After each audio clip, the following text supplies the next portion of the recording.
Balikan naman natin ang sinapit ng mga kapatid natin sa Northern Samar. Bukod kasi sa baha, kaliwat kanang landslide din ang dulot ng patuloy na pag-ulan. Live mula sa bayan ng Lope de Vega, nasa frontline ng balitang yan si Mon Gualvez.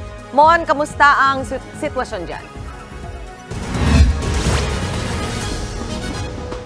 Chiki, bagamat paminsan-minsan na lamang yung ambon na nararanasan dito sa malaking bahagi ng probinsya ng Northern Samar, nagbabanta pa rin ang posibleng malakas na buhos na ulan dahil nananatiling madilim yung langit dito sa malaking bahagi nga ng bayan ng Lope de Vega. Isa ito sa mga talagang labis na naapektuhan ng matinding pag-ulan at pagbaha nitong mga nakalipas na araw. At eksklusibo natin itong napasok dito sa lugar. Ipakita ko lamang sa inyo yung sitwasyon dito dahil nga sa mataas na tubig, nakita nyo yung ilang mga bahay talagang lumundo na, nagiba na, yung iba nawalan na ng atip o ng bubong, pero hindi lang basta nawalan ng bubong, kundi talagang nabalot ng putik.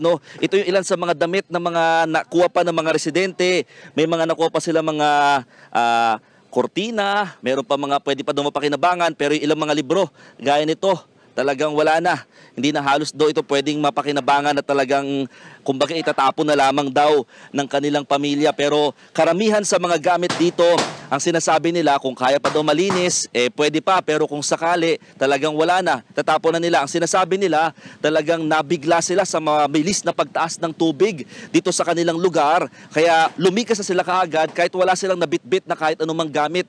Kaya ngayong umaga lang kasi halos humupa yung tubig dito sa lugar, ngayon lamang sila nagsisimulang kumuha ng ilang mga mapakinabangan pang mga gamit at yung iba nga kumbaga inaalis na yung mga bubungan at yung mga yero na pwede pa nila mapakinabangan. Yung taas ng tubig dito, Chiki, talagang umabot ng mahigit 10 talampakan yung taas, Kaya naman almost second floor na nga ng mga bahay. Itong nandito sa pulang bubong na nasa kabilang side ng kalsada, yan, bubong na lamang yung nakikita dyan nitong mga nakalipas na araw. At itong kahabaan ng kalsadang ito, lahat ng mga bahay dyan, kung hindi binalot talaga ng putik, talagang may mga ilang areas pa na talaga natabunan din ng lupa at ilang mga troso na nanggaling sa bundok. Dito kasi sa bayan ng Lope de Vega, meron ditong katabing ilog na umapaw daw nung kasagsagan ng malakas na ulan. Almost 5 days na walang patid ng ulan, pero kahapon ng madaling araw daw, yung pinakamalakas na buhos ng ulan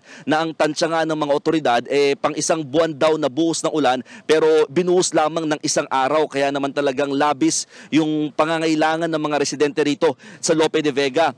Hindi mapasok kaagad itong bayan naman ng Katarman dahil nga sa matinding landslide pa rin, Chiki, at nananatiling walang kuryente at tubig dito sa bayan ng Lope de Vega. This is the next town going to Katarman na mas labis din naman na apektuhan ng mataas na tubig at matinding ulan. Chiki.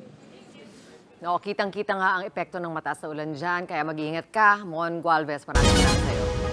Mga kapatid, Jess De Los Santos po, huwag magpahuli sa mga umaaksyong balita at napapanahong issue sa bansa. Para sa mas malawak na balitaan, mag-subscribe at mag-follow sa social media pages ng News 5.